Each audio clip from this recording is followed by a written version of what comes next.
Pasal 2 dan 3 tidak mensyaratkan bahwa seseorang itu harus mendapatkan uang. Penyidikan ini untuk tersangka yang kemarin baru 2 hari, ya kan? Itu sedang kita dalami. Tapi yang perlu digarisbawahi, seseorang melakukan tindak pidana korupsi sesuai dengan pasal 2 dan 3 tidak mensyaratkan bahwa seseorang itu harus mendapatkan uang. Ketika perbuatan dia melawan hukum, ketika perbuatan dia menyalahgunakan kewenangan, kesempatan karena jabatan keduanya padanya yang dapat menguntungkan orang lain, gitu, atau menguntungkan korporasi, maka dapat dimintai pertanggungjawaban secara hukum. Jelas? Siap. Kalian merasa aneh nggak guys dengan pernyataan dari Kejagung bahwa tersangka tak harus dapat aliran dana kemudian bisa kemudian bisa ditersangkakan? Ini semakin aneh nih dan semakin membingungkan. Lalu bagaimana dengan Zulkifli Hasan yang 3 kali lipat dari apa yang dilakukan oleh Tom Lembong? Apakah Zulkifli Hasan dibiarkan begitu saja atau bagaimana? Nah sahabat-sahabat, untuk itu langsung saja kita simak bagaimana komentar-komentar pedas netizen terkait dengan apa yang menjadi keganjalan-keganjalan dari Kejagung ini, yang saya kira semakin kesini semakin aneh dan semakin memperlihatkan bahwa Kejagung adalah salah satu boneka dari Mulyono. Untuk itu langsung saja ke videonya. Bagaimana ya kalau gue belain, nanti gue dibilang anak abah. Kalau gue ketawain, ya gue nggak begitu orangnya. Tapi kalau dibilang aneh apa enggak, Ya aneh, memang agak janggal. bukan gagal lagi bang. Gue ini kan dukung Prabowo ya. Kalau dibilang sebel apa enggak sama Tom Lembong, jawabannya sebel. Karena kan Tom Lembong ini agresif banget nyerangnya. Tapi dibilang nggak aneh penangkapannya juga nggak bisa karena emang aneh.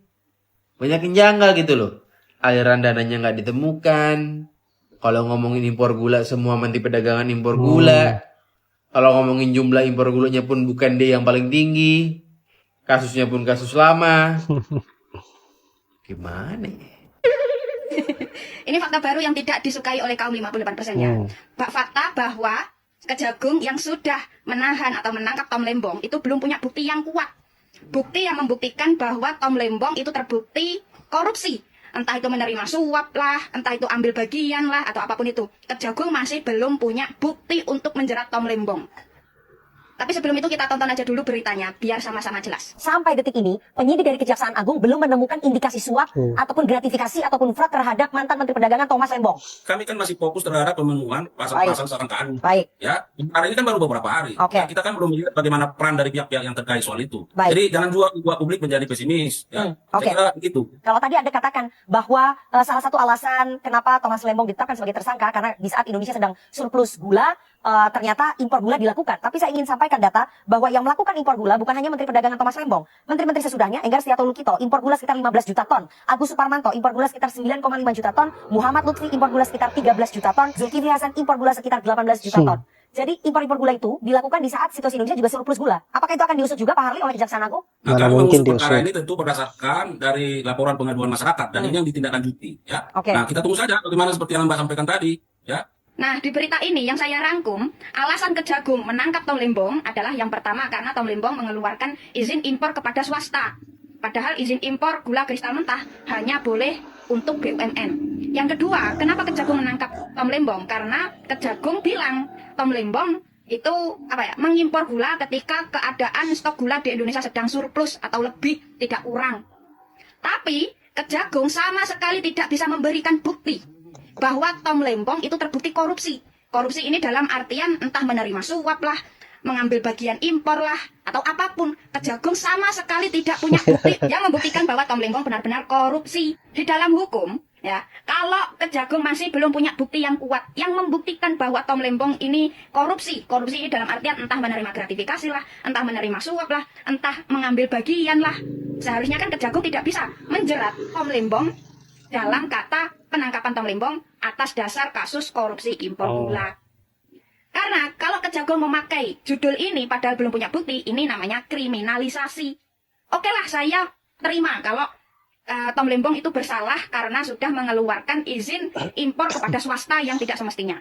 Saya juga bisa menerima kalau Tom Lembong ini salah karena mengimpor gula ketika stok gula di dalam negeri itu sedang surplus. Tapi kalau Kejagung pakai dua alasan itu, seharusnya kan kasus yang menjerat Tom Lembong itu bukan korupsi impor gula, tapi salah ketika mengambil keputusan. Iya kan? Bukan malah korupsi. Lagi pula, dari sekian menteri perdagangan yang pernah menjabat di era Pak Jokowi, semuanya itu impor gula, bukan hanya Tom Lembong.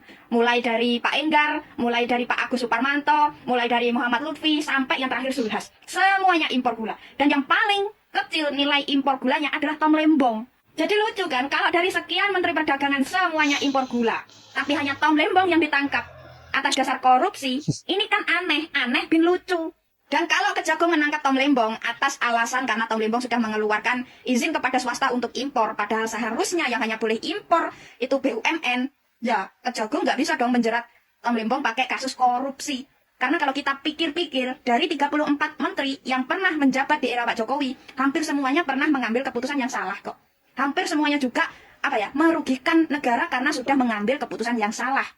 Seperti contohnya Zulhas. Zulhas kemarin itu mengeluarkan permendak yang merugikan perusahaan tekstil nasional. Akibat permendak yang dikeluarkan Zulhas, hasilnya Seritek, perusahaan tekstil terbesar di Indonesia, sekarang pailit. Dan tentu nilai kerugian atas permendak yang dikeluarkan Zulhas, nilai kerugian atas peraturan yang dikeluarkan oleh Zulhas ini, nilainya lebih besar daripada kerugian yang dibuat oleh Tom Lembong.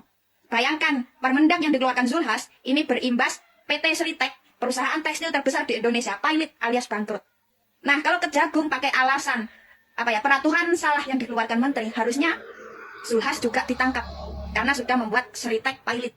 Ditambah lagi, kemarin Zulhas juga mengimpor gula hampir 4 kali lipat dari nilai impor gula yang dilakukan oleh Tom Lembong. Kalau Tom Lembong mengimpor 5 juta ton gula, kalau Zulhas mengimpor, kalau nggak salah 18 juta ton gula. Siapa yang lebih banyak? Siapa yang lebih banyak? Tom Lembong atau Zulhas? Tentu Zulhas kan? Jadi saran saya, agar supaya penangkapan Tom Lembong ini tidak berbau politis, karena Tom Lembong adalah oposisi dari Prabowo Gibran, sebaiknya Kejagung melakukan penyelidikan korupsi impor gula sampai Menteri Perdagangan yang terakhir, yaitu Zulhas. Dan saya juga berharap Pak Prabowo sebagai presiden tidak melindungi menteri di kabinetnya. Seperti apa yang dijanjikan Pak Prabowo kemarin. Pak Prabowo akan mengejar koruptor sampai Antartika. Ya, semoga pengejaran koruptor ini dimulai dari kabinetnya sendiri. Dan jangan sampai Pak Prabowo garang kepada lawan tapi letoy kepada kawan. Ya kan? Saya berharap Pak Prabowo itu menunaikan janjinya. Karena sedikit banyak saya mulai percaya dengan Pak Prabowo. Zulkifli Hasan atau Kementerian Perdagangan di tahun 2024 ini itu juga melakukan kesalahan yang sama. Yang pertama, menunjuk perusahaan swasta untuk ngimpor gula, dan yang diimpor adalah gula kristal mentah, bukan gula kristal putih. Karena dalam surat teguran ini, Kemendak meminta kepada perusahaan-perusahaan ini untuk segera memproses gula kristal mentah menjadi gula kristal putih. Jadi kan kesalahan yang dituduhkan atau dialamatkan kepada Tom Lembong gitu ya, itu juga dilakukan di tahun ini, di tahun 2024 ini. Dan secara hitung-hitungan kerugian negara yang katanya mencapai 400 miliar rupiah itu, menurut saya itu kok kayaknya sangat kasar sekali gitu. Karena harga gula di tahun 2015 itu kan sekitar 300 US dollar, 330 US dollar per ton gitu. Jadi kalau 105.000 ton kali 330 dolar ini ya sekitar 35 juta dolar gitu. Itu ya sekitar 400-600 miliar lah gitu ya.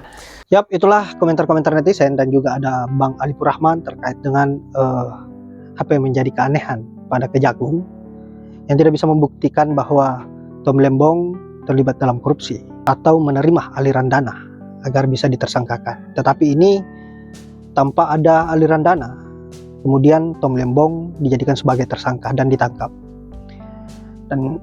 Dan kita bertanya-tanya, bagaimana dengan Zulkifli Hasan yang lebih besar dari apa yang dilakukan oleh Tom Lembong, tapi aman-aman saja. Dan kita bisa menilai bahwa apa yang dilakukan oleh Kejaksaan Agung ini adalah sesuai pesanan dari penguasa.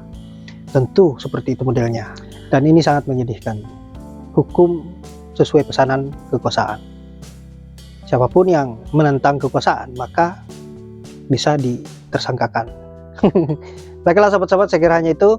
Terima kasih sudah menyempatkan diri untuk menonton, dan semoga apa yang saya bisa bermanfaat. Saya akhiri dengan ucapan wallahul muwaffiq ila aqwamit thoriq. Assalamualaikum warahmatullahi wabarakatuh.